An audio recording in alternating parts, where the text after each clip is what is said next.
শরীরম নবনীত কায় দেহাল সুন্দর মনোহর রূপম করুণানিঃস্মৃত বিগ্রহ মধুর নৌমি গুরু শ্রী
कृपा सिंधु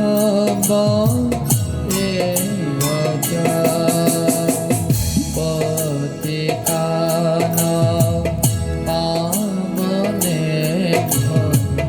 वैष्णवेभ्यो नमो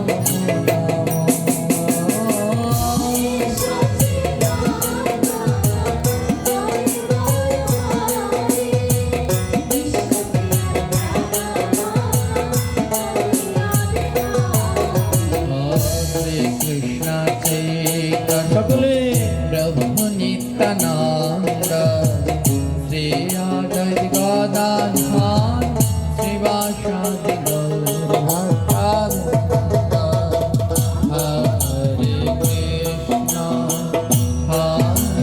Krishna Krishna Krishna Hare Hare Hare Ram Hare Rama, Rama Rama, Hare Hare. Jai Shanti Nandana, Hari Vishnu Priya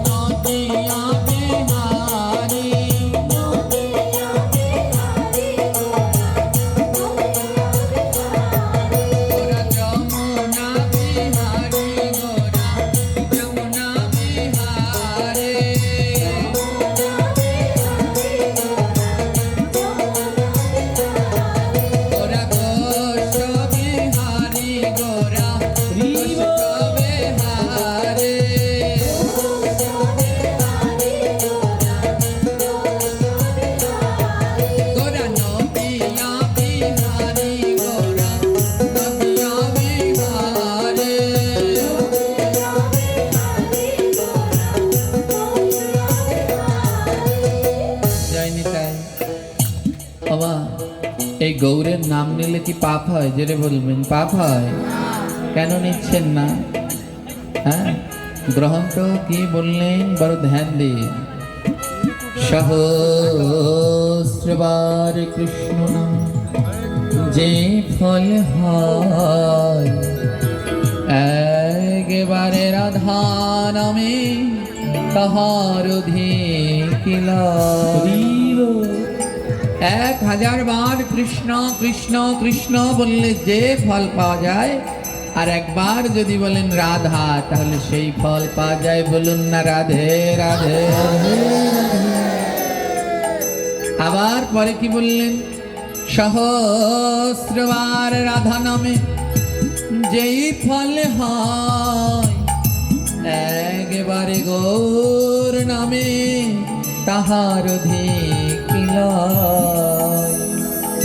1000 বার রাধা রাধা রাধা বললে যা হয়, একবার যদি বলেন জয় গৌর হরি, সেই স্বীকৃতি লাভ করা যায়। কেন? গৌর হলো আমার রাধা কৃষ্ণের মিলিত তনু। গোবিন্দের গো আর রাধিকার রাগ, দুয়ে মিলে কলিতে হলেন গোরা। গোবিন্দের গো আর রাধিকার রাগ, দুয়ে মিলে কলিযুগে হলেন গোরা। তো সেই গৌর নাম করতে লজ্জা করছে? জোরে বলেন, লজ্জা করছে? তাহলে কেন করছেন না? সবাই মিলে উচ্চস্বরে করবেন, কারো বদন বন্ধ রাখবেন না। সবাই বলবেন জয় গৌর হরি আমার, জয় গৌর হরি।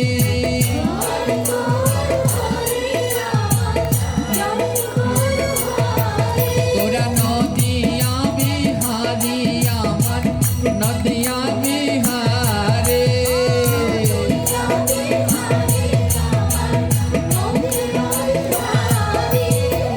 বাবা এখনো কয়েকজন বাকি আছে, আমার যারা বাকি আছে ওরা বাকিতে থাক, ওদের একটা গতি হবে পরের বছর। এবার ধ্যান দিন, শুধু নাম করলে না প্রভু সন্তুষ্ট হয় না, নামের সঙ্গে সঙ্গে করতালি দিতে হয়। কি দিতে হয়? প্রভু বললেন 10-5 সবে মিলে প্রতি সন্ধ্যা কালে করতালি দিয়ে কীর্তন করো হরি। এই করের মধ্যেই না সব আছে, এই করের মধ্যেই সব রয়েছে যদি খুঁজে বের করতে পারেন। হ্যাঁ, সকালবেলা ঘুম থেকে উঠে আমাদের প্রথম কাজ কি জানেন? সনাতন ধর্মমতে আমাদের প্রথম কাজ কি? সকালবেলা করতালি দেয়া না, কর দর্শন করা। সকালবেলা ঘুম থেকে উঠে আমাদের প্রথম কাজ নিজের কর দর্শন করা। এমনি করে বিছানায় বসে কর দর্শন করতে হয়। আর কর দর্শন করার সময় একটি মন্ত্র বলতে হয়, कराग्रे बसती लक्ष्मी, कर मध्ये स्वरासति, कर मूले तु गोविन्दः, प्रभाते कर दर्शनम्। জানেন এগুলো? হ্যাঁ হ্যাঁ, করা প্রতিদিন উচিত। সকালবেলা বিছানায় বসে সবার আগে কর দর্শন করতে হয়। হ্যাঁ, এটা করবেন, তাহলে কোনোদিন ধনে ঠেকবেন না, কোনোদিন জ্ঞানেও ঠেকবেন না, এবং কোনোদিন ভক্তিতেও ঠেকবেন না। কর অগ্রে বসতি লক্ষ্মী, করের মাথায় আগায় বাস করেন মা লক্ষ্মী। কর মধ্যে তু সরস্বতী, করের মধ্যে বাস করেন মা সরস্বতী। আর কর মূলে তু গোবিন্দ, করের মূলে বাস করেন স্বয়ং গোবিন্দ। এর জন্য আমাদের দীক্ষা মন্ত্র জপ করার সময় করের মূল ধরতে নেই। কোথায় ধরে? মাঝখানে মাঝখানে ধরে ধরে যেতে হয়। করের মূলে বাস করেন স্বয়ং গোবিন্দ। প্রভাতে কর দর্শন। সকালবেলায় এই মন্ত্র বলে কর দর্শন করলে হাতের যত ওই দিনকের খারাপ বিপদ আপদ সব দূর হয়ে যায়। লক্ষ্মী, যার লক্ষ্মী লাগবে, ধন লাগবে, ধন পাবেন। যার সরস্বতী বিদ্যা লাগবে, বিদ্যা পাবেন। আর যার গোবিন্দ লাগবে, সে সকালবেলা কর দর্শন করলে গোবিন্দ পেয়ে যায়। তাই সকালবেলা আমাদের প্রথম কাজ হলো আপন কর দর্শন করা। এই কর দর্শন করলে কি হয়? আমাদের হাতে কয়টি আঙুল মা? জোরে বলবেন। একটা কম বেশি দিল না কেন ভগবান? একটা বেশিও দিতে পারতেন, কমও দিতে পারতেন, দিলেন না। দিলেন কয়টা? 5টা। তারপর এক সমান দিলেন না, দেখেন 5টা 5 রকমের। এমন 5 রকমের করে ভগবান 5টি আঙুল কেন দিলেন? বড় ধ্যান দিবেন 5টি আঙুল কেন দিলেন। হ্যাঁ, আপনারা পঞ্চতত্ত্ব চেনেন? পঞ্চতত্ত্ব নাম বলুন তো, জোরে বলবেন। জয় শ্রী কৃষ্ণ, জোরে। হ্যাঁ, আরো জোরে।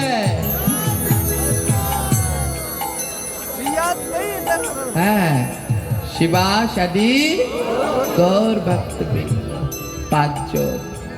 ওমা, যিনি মধ্যখানে দাঁড়িয়ে আছেন তার নাম কি? 5 জনার যিনি মধ্যখানে দাঁড়িয়ে আছেন তার নাম সবাই বলবেন। শ্রীকৃষ্ণ চৈতন্য মহাপ্রভু। মহাপ্রভুর বাম দিকে যিনি দাঁড়িয়ে আছেন তার নাম কি? গদাধর। তার নাম কি? আর মহাপ্রভুর ডান দিকে যিনি দাঁড়িয়ে আছেন তার নাম নিত্যানন্দ। এবার নিত্যানন্দের ডান দিকে যিনি দাঁড়িয়ে আছেন তার নাম অদ্বৈত প্রভু। আর গদাধরের বাঁ দিকে যিনি দাঁড়িয়ে আছেন তার নাম শ্রীবাস ঠাকুর। এই যে 5 জন, তোমার 5 জনের ছবি আছে ঘরে? 5 জনের এই পঞ্চতত্ত্ব আছে তো? পঞ্চতত্ত্ব ঘরের ভিতরে না থাকলে কোনোদিন কৃষ্ণ ভজন হয় না।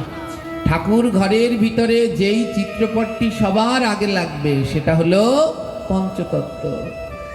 শুদ্ধভাবে কৃষ্ণ ভজন করতে হলে গৃহের মধ্যে 8টি চিত্রপট রাখতে হয়। কয়টি চিত্রপট? ঠাকুর ঘরে মোট 8টি চিত্র রাখতে হয়। প্রথমটা পঞ্চতত্ত্বের চিত্রপট, দ্বিতীয় রাধা মাধবের চিত্রপট, তৃতীয় জগন্নাথ বলভদ্রের চিত্রপট, চতুর্থ নৃসিংহ ভগবানের চিত্রপট, পঞ্চমে তুলসী দেবী, তুলসী বৃক্ষ নিতে হবে নইলে তুলসী দেবীর চিত্রপট, ষষ্ঠ সরগোস্বামীর চিত্রপট, সপ্তম আপন আপন গুরুদেব এবং গুরু পরম্পরার চিত্রপট, এবং অষ্টম যে যেই দেব দেবীকে ভালোবাসেন, ইষ্ট আরাধনা করেন, দুর্গা হতে পারে, কালী হতে পারে, লক্ষ্মী নারায়ণ, সেই ইষ্টের চিত্রপট বা বিগ্রহ। এই 8টি চিত্র না রাখলে কোনোভাবে শুদ্ধভাবে গোবিন্দ সেবা হয় না। আর এই 8টির মধ্যে প্রথমটার নাম কি? পঞ্চতত্ত্ব। হ্যাঁ, তো এই যে পঞ্চতত্ত্ব, এনারা 5 জন সবাই কি এক লাইনে দাঁড়িয়ে আছে? জোরে বলবেন, এক লাইনে দাঁড়িয়ে আছে? উঁচু নিচু আছে না?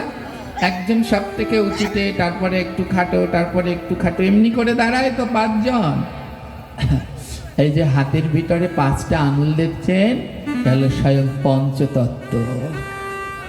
হ্যাঁ, মধ্যের আঙুলটার নাম কি? আঙুল কাটার নাম জানেন? এটার নাম বৃদ্ধা, এটা তর্জনী, এটার নাম মধ্যমা, এটা অনামিকা, আর এটা কনিষ্ঠা। এই যে যেটা মধ্যমা, মধ্যমণি, ইনি হলেন সাক্ষাৎ গৌর হরি।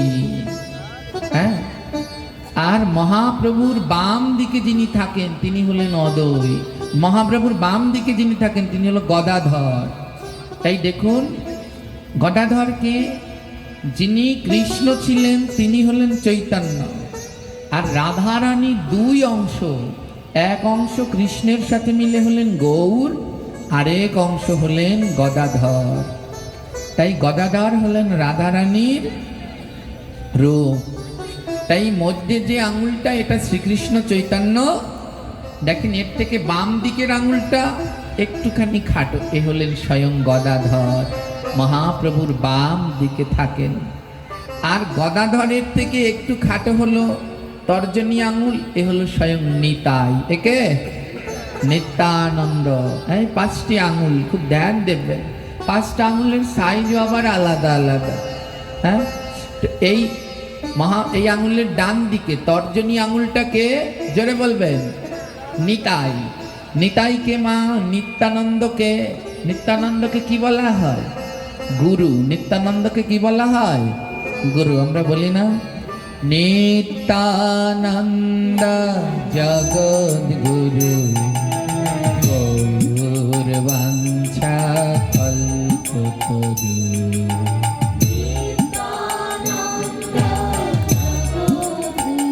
সবাই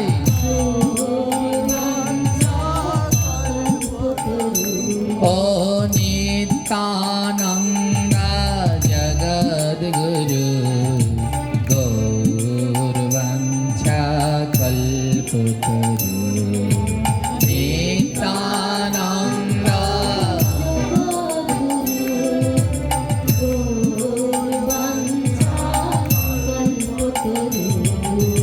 পণ্ডিত গদাধর শ্রীবাস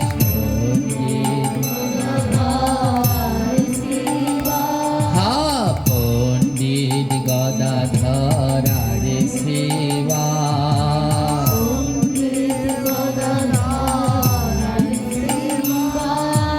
অদ্বৈত মোর দাসনুদা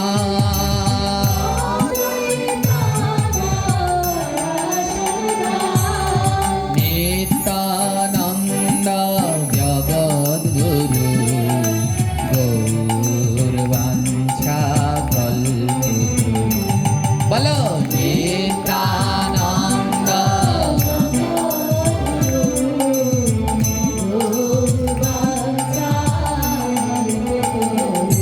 নিত্যানন্দকে মা জোরে বলুন গুরু। নিত্যানন্দ হলেন সাক্ষাৎ সাধারণ গুরু নয়, জগৎ গুরু। গুরুদেরও গুরু হলেন স্বয়ং নিতাই। তাই এই আঙুলটার মধ্যে কে বাস করেন? জোরে বললেন আরো জোরে, নিতাই বাস করেন। এবার দেখুন কেমন প্রমাণ রয়েছে। যেমন এই বাড়িটার নাম কি? এই বাড়ি যে বাড়ি আমরা আসলাম, হ্যাঁ, কীর্তনিয়া বাড়ি। এবার ওই রাস্তার মাথায় যদি কাউকে দাঁড়িয়ে জিজ্ঞেস করেন কীর্তনিয়া বাড়িটা কোন দিকে, কেমন করে দেখিয়ে দেবে? এই আঙুল দিয়ে দেখাবে এই দিকে। এমন দেখায় কেউ? জোরে বলেন দেখায়? এই বুড়ো আঙুল দিয়ে দেখাবে এই দিকে। এমন দেখাবে? কোন আঙুল দিয়ে দেখায়? এই দিকে চলে যান কীর্তনিয়া বাড়ি। গুরুর কাজ হলো পথ দেখানো। গুরুর কাজ কি? তাই এই আঙুল কি করেন? পথ দেখিয়ে দেয়, এই দিকে চলে যাও কীর্তনিয়া বাড়ি পেয়ে যাও। ইনি হলেন গুরু। গুরুর দুটি কাজ, এক হলো পথ দেখানো, আর শিষ্য যদি ভুল করে তাহলে তাকে শাসন করা। আমরা যখন শাসন করি তখন কোন আঙুল উঠাই? একদম চুপ। ইনি গুরু, ইনি শাসন করছেন। হ্যাঁ, আমরা যখন মালা জপ করি তখন কোন আঙুল বাইরে থাকে? কেন? এই আঙুলটা বাইরে থাকার অনেকগুলো কারণ, তার মধ্যে একটি কারণ হলো গুরু। গুরু তাকি তাকি দেখছেন, জপ করার সময় মন অন্যদিকে যেন না যায়। গুরু বারবার সংকেত দিচ্ছেন মন যেন জপের দিকেই। তাই এই আঙুলটা হলো নিতাই, স্বয়ং গুরু। মনে থাকবে?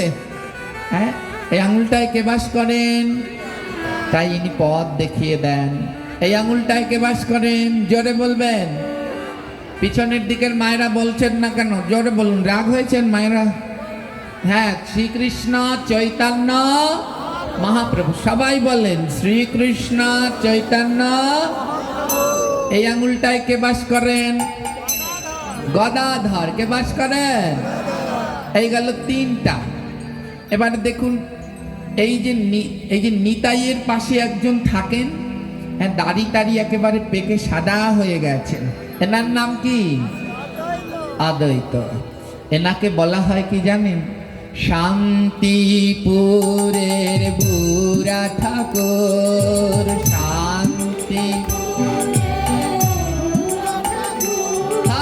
শান্তিপুরের বুড়া ঠাকুর।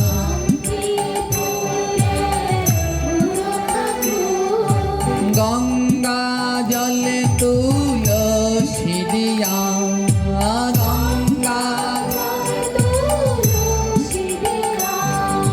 গৌরা নীল যে গোলক দিয়া, গৌরা নীল। ওই যিনি বৃদ্ধ, দাড়ি চুল পেকে গেছেন, উনি হলেন অদ্বৈত। বলা হয় শান্তিপুরের বুড়া ঠাকুর। কি বলা হয়? শান্তিপুরের বুড়া ঠাকুর। প্রতিদিন গঙ্গায় তুলসী ভাসাতেন, তাই গঙ্গা জল আর তুলসী দিয়ে গৌরা নীল যে। হ্যাঁ, এই পাঠের আগে তো অনেকগুলো কীর্তন করতে হয়, কিন্তু এত দেরি হয়ে যায়। এই কীর্তনগুলো শুরু করার আগে সেই সেই সন্ধ্যা থেকে। তার মধ্যে একটি হলো পঞ্চতত্ত্ব। যখন বলা হয় সেই নিত্যানন্দ অদ্বৈত গৌরাঙ্গ, ওর ভিতরে কাঁটা নাচে, তার ভিতরে লেখা কি শান্তিপুরের বুড়া ঠাকুর। তাহলে অদ্বৈত প্রভু হলেন শান্তিপুরের বুড়া ঠাকুর, যিনি গঙ্গা জল আর তুলসী না দিলে কোনোদিন গৌর আসতেন না। ওমা, এই আঙুলটার নাম কি আঙুল? যারা বলেন বুড়া আঙুল। কোন আঙুল? মিলে গেল কেমন? ইনি শান্তিপুরের সেই বুড়া ঠাকুর, আর এখানেও হয়েছে বুড়া আঙুল। ওই পাঁচজনের ভিতরে সব থেকে মোটা সোটা উনি, আর এই পাঁচটা আঙুলের ভিতরেও সব থেকে মোটা সোটা এই আঙুলটার অন্য কেউ না, ওই যে ত্রিশূল হাতে দাঁড়িয়ে রয়েছে দেবাদিদেব।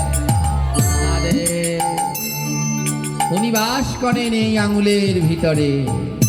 হ্যাঁ, এই হলো সেই অদ্বৈত। আর এটা হলো নিত্যানন্দ, এটা চৈতন্য, এটা গদাধর। আর সবার শেষে ন্যাড়া মাথা, একেবারে শুকনা শাকনা চিকন চাকান, ওনার নাম কি? শ্রীবাস। ইনি হলেন সেই কেন আঙুল, একেবারে শ্রীবাস। এই হলেন পাঁচটা আঙুল। পঞ্চতত্ত্ব গৌর সবার লম্বা, গদাধর একটু খাটো, তার থেকে নিত্যানন্দ খাটো, তার থেকে অদ্বৈত। অদ্বৈত ভোলানাথ। তো ভোলানাথ হলেন বড় বৈষ্ণব, তারা কোনো সময় উঁচুতে চায় না, তারা চায় সব সময় নিচুতে। তাই ইনি সব থেকে নিচে নেমে রয়েছেন পাঁচ আঙুলের ভিতরে। আর ইনি হলেন সাক্ষাৎ শ্রীবাস প্রভু। এই পাঁচ আঙুলের ভিতরে এই পঞ্চতত্ত্ব বাস করে। তাই সকালবেলা ঘুম থেকে উঠে সবার প্রথমে নিজের কর দর্শন করুন।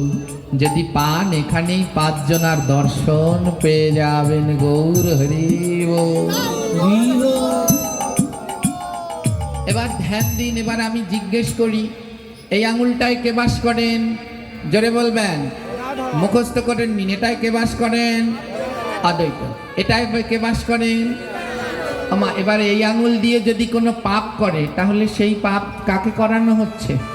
নিত্যানন্দ প্রভুকে দিয়ে করানো হচ্ছে না? হ্যাঁ, কারণ এই আঙুলটায় বাস করেন স্বয়ং নিত্যানন্দ। এই আঙুলটা দিয়ে যদি কোনো পাপ করে, তাহলে সেই নিত্যানন্দ প্রভু মহা অপরাধ হবে কি না? জোরে বলুন। হবে না? হবে না? জোরে বলুন, শক্ত হলে বলবেন। হবে? এই আঙুলটা দিয়ে যদি কোনো পাপ করি, তাহলে মহা অপরাধ হবে না? হবে না? তাহলে তাদের গতি কি হবে? যারা চুন খাও পান দিয়ে, তাদের গতি কি হবে? যারা চুন খাও, চুন খাও, চুন খাও, হ্যাঁ চুন খাও পান দিয়ে, তাদের গতি কি হবে? যারা পান খায়, চুন লাগায় কোন আঙুলে? আর এই আঙুলটা একটু পরপর জিব্বা দিয়ে চাটে না? চাটে না? তাই এবার বলো, পাপ হবে না? হবে না? আমার গালাগালি করো না যেন, বাবারে বাবা। হ্যাঁ, জিব্বার অর্ধেক তো নাই, এত গালাগালি করে আমায়, জিব্বার অর্ধেক কেটেই গেছে। হ্যাঁ, সত্য কথা বললে তো এ জগতে হাত নেই, কিন্তু কি করবো, এখানটায় বসে তো মিথ্যে বলা যায় না। ভগবান এমনি নাম দিয়েছেন পাঠক। কি নাম দিলেন? ঠক ঠক। ঠকাচ্ছে শুধু। এখানে বসে মধুর মধুর রসের রসের কথা বলে যায়, আর যে যত মিষ্টি বলতে পারে তার পাঠ তত। আর যে ওই শ্রাদ্ধের কথা বলবে, যে ওই মাছ ঘরে নেয়ার কথা বলবে, যে সত্যি বলবে, তার আর রেহাই নাই। এখন বাংলাদেশে দুইটা শয়তান এক হয়েছে, গোপীনাথ ব্রহ্মচারী আর গৌর গোবিন্দ দাস। গাইলাইয়া আর দিশা পায় না। গাইলাও গাইলাও, একদিন না একদিন ঠিক থামবে। এবারে এই আঙুলটায় তাই চুন লাগিয়ে যদি এমনি করে জিব্বা দিয়ে চাটি, পাপ হবে না? হবে না? জোর বলো। তাই এটা অপরাধ না? মা, এই যে চুন এবার খারাপ জিনিস, একটা জায়গায় লাগিয়ে রাখো 5 দিন 6 দিন, হাতের যে কোনো জায়গায় লাগিয়ে রাখবে, দেখবে ওতে এমন খার, ওই জায়গাটা কিছুদিন পরে সাদা হয়ে গেছে। টানা 1 মাস লাগিয়ে রাখবে, দেখবে ওই জায়গাটা ঘা হয়ে গেছে। আর সেই চুন যদি আমাদের পেটের ভিতরে নরম নাড়ি বুড়ির মধ্যে চলে যায়, তাহলে সেখানের অবস্থা কি হয় আপনারা বুঝতে পারেন? জোরে বলেন, পারছেন? ওখানে ঘা কত ইনফেকশন ক্ষত হয়ে যাচ্ছে, তাহলে ওগুলো কেন খাচ্ছেন? হ্যাঁ, আমাদের শাস্ত্রে ভগবান তাম্বুলের কথা বললেন। কারো পান সেবা করতে ইচ্ছে করলে করতে পারেন, কিন্তু তার মধ্যে ওই পান কাঁচা কাঁচা চিবিয়ে খাওয়া যায়। পানের রস খেলে পরে ও থেকে 37টা রোগ থেকে মুক্তি মেলে। কিন্তু এই অমৃত পানটাকে বিষ বানানো হয় যখন ওর ভিতরে জর্দা, সাদা, খয়ের, চুন, সুপারি মেশানো হয়, তখন আর ওর ভিতরে ওর কোনো ক্রিয়া থাকে না। তাই যারা যারা পান খান, দয়া করে এগুলো বন্ধ করে দিন। আপনাদের স্বাস্থ্যের জন্যেও ক্ষতি, ধর্মের জন্যেও ক্ষতি। এবার এই আঙুলটা আর লাগাবেন, জিহ্বা দিয়ে একটু পর পর এটো করে দেবেন। এবারে এই আঙুলে একটু বাস করেন, কে স্বয়ং কে বাস করেন? জোরে বলো। আর এর পরের আঙুলে বাস করে কে? চৈতন্য। এবার এই দুই আঙুল দিয়ে যদি কোনো পাপ করা হয়, তাহলে সেটা কি হবে? তাদের গতি আরো ভয়ানক হবে কি না? জোরে বলো। তবে তাদের গতি কি হবে? যারা বিড়ি আর সিগারেট খায়, তাদের গতি কি হবে?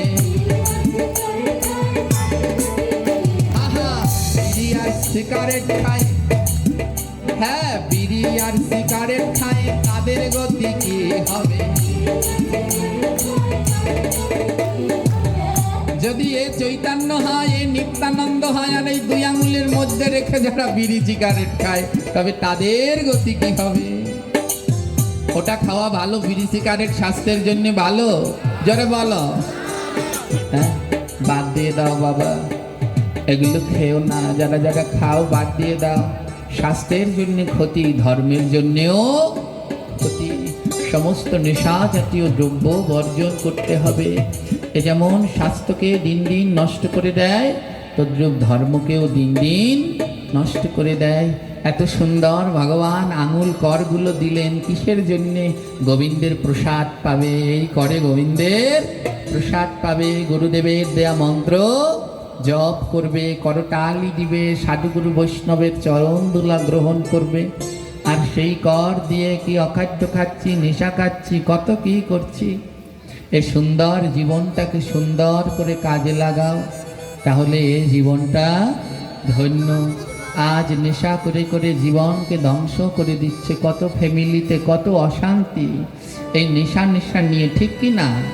আর এই নেশাটা কিন্তু প্রথমে বড় বড় নেশা হয় না, প্রথমে ছোট থেকে শুরু হয়। বিড়ি সিগারেট থেকে ধরে ধরে তারপরে বড় নেশায় চলে যায়। তাই ওইগুলো বাদ দিন। বড় নেশা আসলে আপনার জীবনটাকে ধ্বংস করে দেবে। গ্রন্থ বললেন নেশা করো, নেশা করা ভালো। গ্রন্থে নেশা করতে বলেছেন, কি আশ্চর্য না! গ্রন্থে বললেন নেশা করো, কিন্তু কোন নেশা? বলে কৃষ্ণ নামের নেশা, সাধু সঙ্গের নেশা, ভাগবতের নেশা, গোবিন্দের কথার নেশা করো। যেই নেশা করলে অনায়াসে উদ্ধার হওয়া যায়, সেই নেশা করো। ভাগবত পাঠের নেশা করো। যাদের এই নেশা হয়েছে তারা অনায়াসে উদ্ধার হবে। এই যে দূর দূরান্ত থেকে কতজন, গোপালগঞ্জ থেকে, হ্যাঁ, ভাঙা থেকে, ট্যাকেরহাট থেকে, মাদারীপুর থেকে, মস্তফাপুর থেকে, যে যে জায়গার নাম জানি, দূর দূরান্ত থেকে ছুটে আসলেন। আজ 3 জায়গায় পাশে পাঠ চলছে, 3 জায়গায়। যদি 2 জায়গায় না থাকতো আপনাদের ঘর বাড়ি ভাঙা লাগতো। হ্যাঁ, তো ভাগ্য ভালো যে 2 জায়গায় আরো পাঠ আছে। এই যে নেশা হয়ে গেছে এনাদের, এই নেশা করলে উদ্ধার হতে পারবে, আর ওই নেশা করলে নরকে পতিত হয়ে যাবে। তাই এই নেশা বন্ধ করুন। বলে এই নেশা কিভাবে বন্ধ হয়? একমাত্র সাধুগুরু বৈষ্ণবের চরণ। আপনি বাড়ি বসে অনেক চেষ্টা করলেও পারবেন না, কিন্তু এই ভক্ত সঙ্গে এসে যদি সংকল্প করেন, না আর ওই নেশাটা খাবো না, এই ভক্ত সঙ্গে বসে আজ কথা দিয়ে যাই, না আর কোনোদিন চুন জর্দা খাবো না, এই ভক্ত সঙ্গে বসে কথা দিয়ে যাই, না আর কোনোদিন বিড়ি সিগারেট খাবো না, যদি এখানে বসে কথা দিতে পারেন, তাহলে ও নেশা বন্ধ হবেই হবে। আছেন নাকি কোনো একজন যে আর খাবেন না চুন জর্দা? থাকলে একটু হাত তুলুন তো মা। একজনকে পেলেও সার্থক, একজনকে তো অন্তত বন্ধ করিয়ে যায়। হ্যাঁ, কেউ আছেন একজন বাবাদের ভিতরে আর সিগারেট বিড়ি খাবেন না? যে কোনো একজন হাত তুলুন। ওই তো একজন পেয়ে গেছে। জয় নিতাই, দুজন পেয়েছি, তিনজন, চারজন, পাঁচজন। এবার যে কয়জন খাবেন না একসাথে তুলুন। আপনাদের জন্য একটা গোবিন্দের কাছে ধ্বনি দেই। মায়েরা দুই একজন তোলেন, আর জর্দা খাবেন না তোলেন। জয় নিতাই গৌর